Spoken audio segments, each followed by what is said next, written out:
سلام به همه. اگه خودتون نوجوان هستین یا دور و برتون نوجوان دارین، حتما این صحنه براتون خیلی آشناست. خستگی همیشگی. خب اولین چیزی که همه میگن اینه که لابد تنبله یا شبا دیر میخوابه. درسته؟ ولی اگه دلیلش یه چیز دیگه‌ای باشه، یه چیزی که اصلا نمیبینیمش و توی بدن پنهان شده.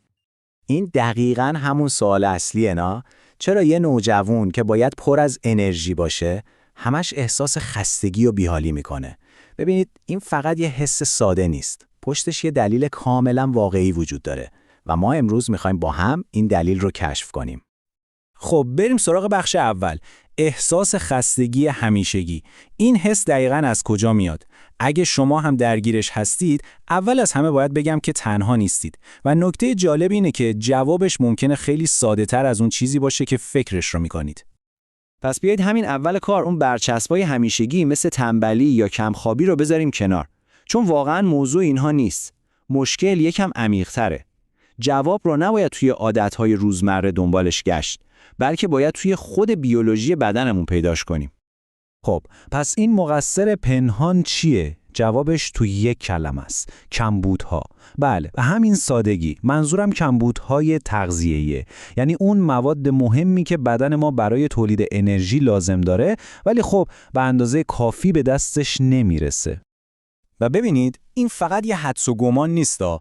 یه منبع کاملا مشخص، خیلی واضح میگه که یک ارتباط مستقیم بین ضعف و بیحالی توی دخترها و پسرای نوجوان با کمبود آهن و ویتامین وجود داره. یعنی این یه چیز اثبات شده است.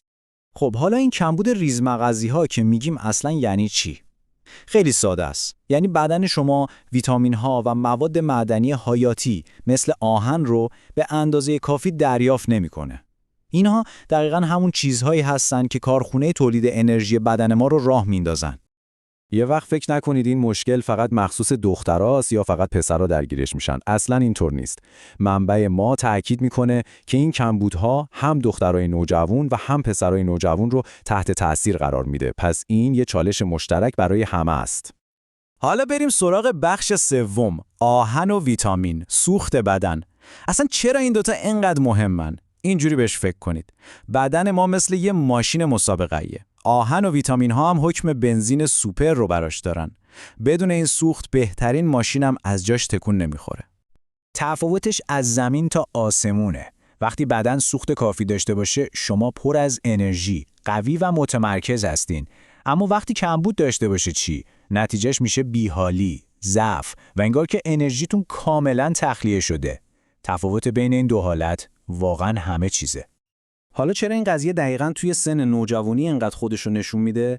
چون این دوره یک جهش رشد فوق‌العاده سریعه. بدن شما داره با سرعت بالایی رشد میکنه و نیازش به این سوخت با بالاترین حد خودش میرسه.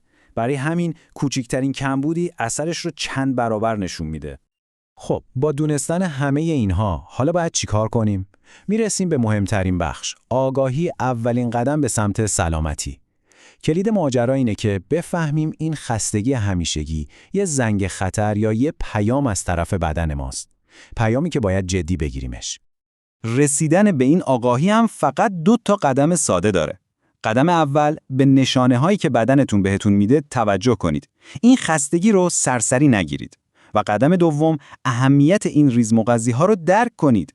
بفهمید که سطح انرژی شما مستقیما به وجود این ویتامین ها و مواد معدنی بستگی داره. و در آخر این سوال مهم رو از خودتون بپرسید: سطح انرژی الان من داره چه رازی رو در مورد سلامتیم بهم میگه؟ بهش فکر کنید، چون شاید جواب این سوال کلیدی باشه که در یک زندگی خیلی پر انرژی تر رو به روی شما باز میکنه.